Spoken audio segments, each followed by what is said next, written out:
আসসালামু আলাইকুম। TMSS business development service এই চ্যানেলে আবারও আপনাদের স্বাগত জানাচ্ছি। আমি ফয়জুন নাহার, পরিচালক মানব সম্পদ উন্নয়ন ও প্রশিক্ষণ।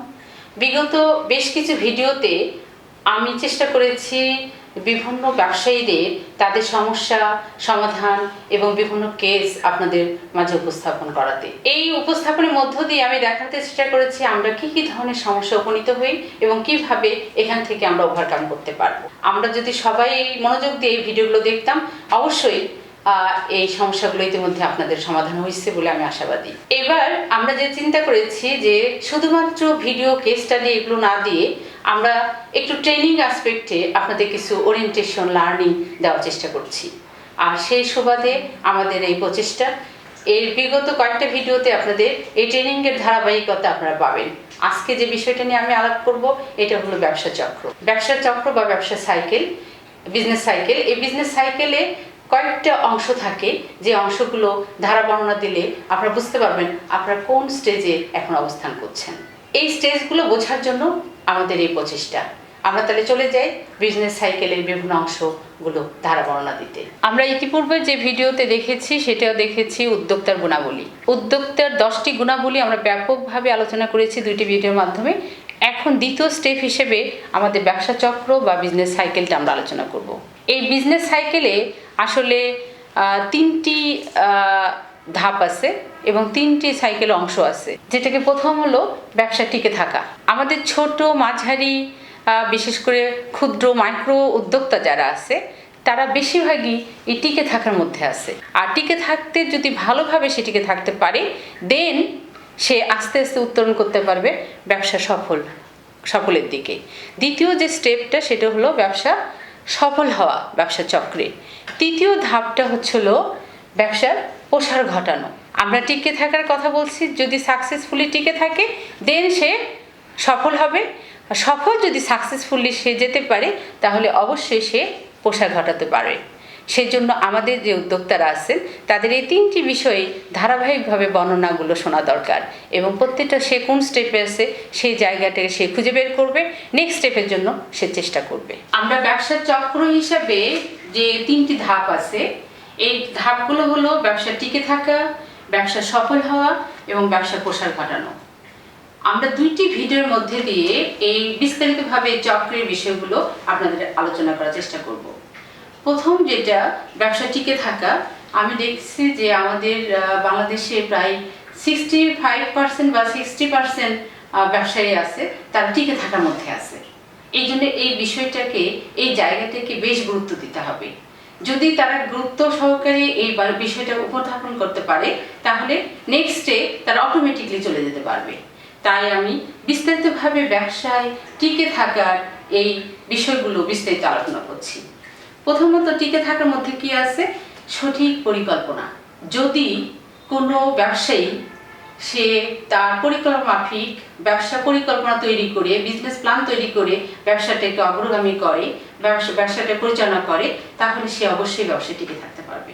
আর এই পরিকল্পনার মধ্যে থাকবে সে তার মার্কেটিং প্ল্যানটা কী হবে, তার সিলেকশন প্ল্যানটা কী হবে, সে তার উৎপাদন কীভাবে করবে, কোন কোয়ালিটিতে করবে, তার ব্যবস্থাপনাটা কী হবে এবং সে আয় ব্যয় লাভ ক্ষতিটা কীভাবে করবে, এই সব কিছু তার পরিকল্পনার মধ্যে থাকবে। এই সার্বিক পরিকল্পনা যদি সে লিখিতভাবে একটা পরিকল্পনা করে এবং at the same time say monitoring করে দেখে যে আমি পরিকল্পনা মাফিক আমার ব্যবসাটা পরিচালনা করছি কিনা, তাহলে বোঝেন পরিকল্পনাটা প্রথম টিকে থাকতে গেলে প্রথম ধাপ হিসেবে পরিকল্পনা অত্যন্ত প্রয়োজনীয়। এরপর দ্বিতীয় যে পয়েন্ট আছে কার্যকর সংগঠন। আমরা অনেক সময় দেখা যাচ্ছে যে ঘরে বসে ব্যবসা করি, কোনো অফিস নাই, কোনো আদালত নাই, নাই কোনো চেম্বার। দেখা যাচ্ছে যে আমি এককভাবে মালিক, এককভাবে কর্মী, এককই সব, কিন্তু কোনো খাতা পত্র, ব্যবসা কোনো নেম ফ্রেম সাইনবোর্ড কিচ্ছু নাই। ব্যবসা করতে গেলে একটা কার্যকর একটা সংগঠন থাকতে হবে, যে সংগঠনে অ্যাটলিস্ট একটা সাইনবোর্ড, অ্যাটলিস্ট একটা ঘর, অ্যাটলিস্ট আপনার সঙ্গে একজন কর্মী, সব কিছু মিলাই আপনার ব্যবসা। এটা যদি থাকে তাহলে বোঝা যাবে এটা একটা পরিপূর্ণ ব্যবসা। সেই জন্য টিকে থাকতে গেলে আপনার এইরকম একটা ব্যবসা আপনাকে করতে হবে, যাতে আপনাকে সুনির্দিষ্টভাবে আইডেন্টিফাই করা যায় যে আপনি একটা ব্যবসায়ী এবং আপনি একজন উদ্যোক্তা। এরপরে যেটা আছে কাজের সমন্বয় সাধন। আমরা অনেক ক্ষেত্রে আমরা উদ্যোক্তারা কাজটাকে সাজায় দিই, বলে দিই ডেলিগেট করে এই কাজ করো, ও কাজ করো, ও কাজ করো, কিন্তু প্রত্যেকটা কাজের সঙ্গে প্রত্যেকের কাজের একটা সম্পর্ক আছে। এই সম্পর্ক যে সমন্বয়টা ঘটাতে পারি না। আর এই সমন্বয়টা না ঘটায় কি হয় জানেন, একই কাজ বারবার অনেকেই করছে, কেউ ছেড়ে দিচ্ছে, সেখান থেকে কেউ শুরু করছে না। তাতে দেখা যাচ্ছে অ্যান্টিবায়োটিকে যেরকম আপনারা দেখছেন যে কোর্সের একটা ডিউরেশন থাকে, এই ডিউরেশনে যদি আমরা সঠিকভাবে এটাকে না খাই তাহলে চেনটা ছিঁড়ে যায়, তাতে কিন্তু কাজ করে না। বিজনেসও কিন্তু এরকম। এই জন্য বিজনেসে যেভাবে কাজ করবেন এটা অবশ্যই যাতে সমন্বয় থাকে। এরপর আছে বিজনেসে একটা বড় সমস্যা বা টিকে থাকতে গেলে যেটা আমরা কি করি, একটা নিয়ন্ত্রণ ঠিক মতো করতে হয়। তার মানে মালিক অবশ্যই বুঝতে হবে কে নিয়ন্ত্রণকারী, কে ব্যবসাটাকে পরিচালনা করছে। আমরা এখানে দেখছি অনেক ক্ষেত্রে দেখা যাচ্ছে যে আমরা ইতিপূর্বে আপনাদের একটা শাহানাজের গল্প শোনাইছিলাম, যেখানে শাহানাজ কি করছে, তার ব্যবসাটাকে সঠিকভাবে নিয়ন্ত্রণ না করার জন্য সে লোন নিল, লোন পরিশোধ করেনি এবং ক্যাশ বাক্সে অন্যের হাতে দেওয়াতে সে সিদ্ধান্ত নিতে পারেনি এবং ক্যাশে টাকা ঠিকমতো থাকেনি। আমার সার্বিকভাবে তার ব্যবসাটাকে সে নষ্ট করে দিয়েছে শুধুমাত্র সঠিকভাবে নিয়ন্ত্রণ না করার জন্য। এই জন্য মালিক হিসেবে আপনাকে যে যেখানে কাজ করুক না কেন, যে কর্মী কাজ করুক না কেন, এটাকে সঠিকভাবে নিয়ন্ত্রণ করতে হবে। সময়ের সঠিক বিভাজন এবং প্রয়োগ। আপনি একজন ব্যবসায়ী, আপনাকে চিন্তা করতে হবে আমার মার্কেটিংয়ের জন্য কয়জন লোক থাকবে এবং কতটা সময় ব্যবহার করবে তারা মার্কেটিংয়ে। আমার প্রোডাকশনে কারা কারা কাজ করছে, কোন সময়ে কতটুকু প্রোডাকশন হবে, এটা সঠিকভাবে বিবেচন এবং সেই অনুযায়ী প্রোডাকশন যাতে আসে, সেই অনুযায়ী কোয়ালিটি কন্ট্রোল যাতে হয়, সেই অনুযায়ী ব্যবস্থাপনা যাতে হয়, সেই অনুযায়ী সেল যাতে হয়। এই সব কিছু সময় মতো বিবেচন করা এবং সেটা সঠিকভাবে হচ্ছে কিনা তা তদারকি করা অ্যাজ এ ব্যবসায়ী হিসাবে আপনার দায়িত্ব এবং কর্তব্য, আপনি এটা অনুযায়ী করবেন। বাহ্যিক প্রভাব থেকে ব্যবসাকে রক্ষা করা। বাহ্যিক প্রভাব মিনস হলো, অনেক ক্ষেত্রে বাহ্যিক প্রভাব বলে অনেকে মনে করে এটা বোধহয় রাজনীতির নেতা, এটা বোধহয় মাস্তান, গুন্ডা, অথবা বাহিরের কোনো শক্তি যা আমার ব্যবসাকে ক্ষতি করবে। আসলে কিন্তু শুধু তাই না, পরিবারের লোকজনও কিন্তু একটা বাহ্যিক প্রভাব। পরিবারে কিছু বখাটে ছেলে থাকতে পারে, অথবা আপনার নিজস্ব ছেলে থাকতে পারে, সে বিজনেসমুখী না, সে অথবা টাকা উড়ায়, অথবা সে দেখা যাচ্ছে ভবঘুরভাবে চলাফেরা করে। সব কিছু মিলে সে কিন্তু আপনার জন্য, ব্যবসার জন্য একটা থ্রেট।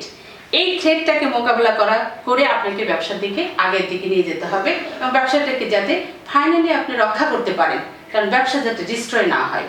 এই ব্যবস্থাটা না করতে পারলে আপনি ব্যবসা টিকে থাকতে পারবেন না। আর এখানে বলছে সবচেয়ে সে যেটা নগদ তথ্যের আদান প্রদান। আমরা ইতিপূর্বে বেশ কয়েকটা কথাই বলেছি, আমরা অনেকেই মনে করি বাকিতে ব্যবসা মানে বাকি। বাকির একটা ওয়ার্ড, একটা আছে, প্রবাদ আছে, বাকি মানে ফাঁকি। বাকি ফাঁকি এটা কিন্তু আপনি টিকে থাকার ব্যবসায়ীতে কখনো বাকিতে ব্যবসা করা উচিত না। তবে কিছু কিছু কাস্টমার যেটা একদম 100% আপনি আসবেই, আদায় করতে পারবেনই, এ ধরনের কাস্টমারকে আপনি কিছু বাকি দিতে পারেন। তবে সেটা অবশ্যই রেকর্ড রাখতে হবে এবং দেখবেন যাতে এই রেকর্ড অনুযায়ী তাকে তদারকি করতে হবে, মনিটরিং করতে হবে, যাতে সঠিকভাবে সে বাকি জিনিসটা আপনি আবার পান এবং তার কাছে যেতে হবে, ধর্ণা দিতে হবে। এবং সেই রকম যারা সত্যি সত্যি একটু ভালো কাস্টমার তাদেরকে আপনি সবসময় বাকি দিতে পারেন, এটা কোনো সমস্যা না। তবে এই ক্ষেত্রে খুবই খেয়াল রাখতে হবে। তবে ব্যবসা টিকে থাকতে গেলে নগদ তথ্য আদান প্রদান করবেন 80%, কারণ আমরা যখন টিকে থাকার মতো কোনো ব্যবসায়ী হই তাদের মূলধন থাকে বেশি সামান্য। এই মূলধন যদি বাকিতে আটকে যায় তাহলে সেটা কিন্তু ব্যবসাটার সাইকেল অনুযায়ী উঠতে পারে না, আর ব্যবসাটাকে বন্ধ হয়ে যেতে পারে। এটার পরিপ্রেক্ষিতে আপনারা দেখবেন টিকে থাকার ক্ষেত্রে আপনারা ডিস্ট্রয় হবেন এবং একসময় পড়ে যাবেন। আমরা দেখি ব্যাংকের ছাতার মতো অনেক ব্যবসায়ী আমাদের মাঠে আসে, বাজারে আসে, কিন্তু অ্যাট দি সেম টাইম আমরা এটা লক্ষ্য করি কিছুদিন না যেতেই তার ব্যবসা থেকে মুখ ঘুরে আসে। এটা শুধুমাত্র এরকম বাকিতে ব্যবসা করা, এই জন্য দেখা যাচ্ছে সেটা তুলতে পারে না, মূলধন সহ খেয়ে ফেলে, অথবা অতর্কিতভাবে কিছু খরচ করে ফেলে, নিজে অপরিকল্পিতভাবে টাকা লেনদেন করে। এই সব কিছু মিলে তারা টিকে থাকতে পারে না। তাই আমি বলছি আমাদের আজকের সেশনে এই টিকে থাকার বিষয়গুলো খুবই জরুরি এবং আপনারা খুব মনোযোগ সহকারে এই বিষয়টা উপধাবন করবেন, দেখবেন, শুনবেন এবং অ্যাপ্লাই করবেন। আমি আশাবাদী আপনার টিকে থাকার যে কয়টা বিষয় আমি বলছিলাম সেটা আবার আমি একটু শুধু পড়ে শোনাচ্ছি, যাতে আপনারা মেমোরিতে নিয়ে আসতে পারেন। একটা হলো সঠিক পরিকল্পনা, কার্যকর সংগঠন, কাজের সমন্বয় সাধন করা, ব্যবসাটাকে সঠিকভাবে নিয়ন্ত্রণ করা, সময়ের সঠিক বিভাজন এবং তার প্রয়োগ করা, এবং বাহ্যিক প্রভাব থেকে ব্যবসাকে রক্ষা করা, এবং সবশেষে নগদ অর্থের আদান প্রদান করা। আমি আশাবাদী টিকে থাকার এই বিষয়গুলো যদি একটা একটা করে আপনার ব্যবসাকে আপনি কাজ করেন, তাহলে অবশ্যই আপনার ব্যবসাটাকে টিকেও থাকবে এবং পরবর্তী স্টেপের জন্য অগ্রগামী হবে। আজকে এই পর্যন্তই। আমি আগামী ভিডিওতে আরও সাইকেলের দুটা ইস্যু, একটা ব্যবসা সফল হওয়া এবং প্রসার হওয়া, এই বিষয়টা নিয়ে বিস্তারিত আলোচনা করব। সেই সময় পর্যন্ত আমার সঙ্গে থাকেন। ধন্যবাদ সকলকে আজকে ভিডিও দেখার জন্য।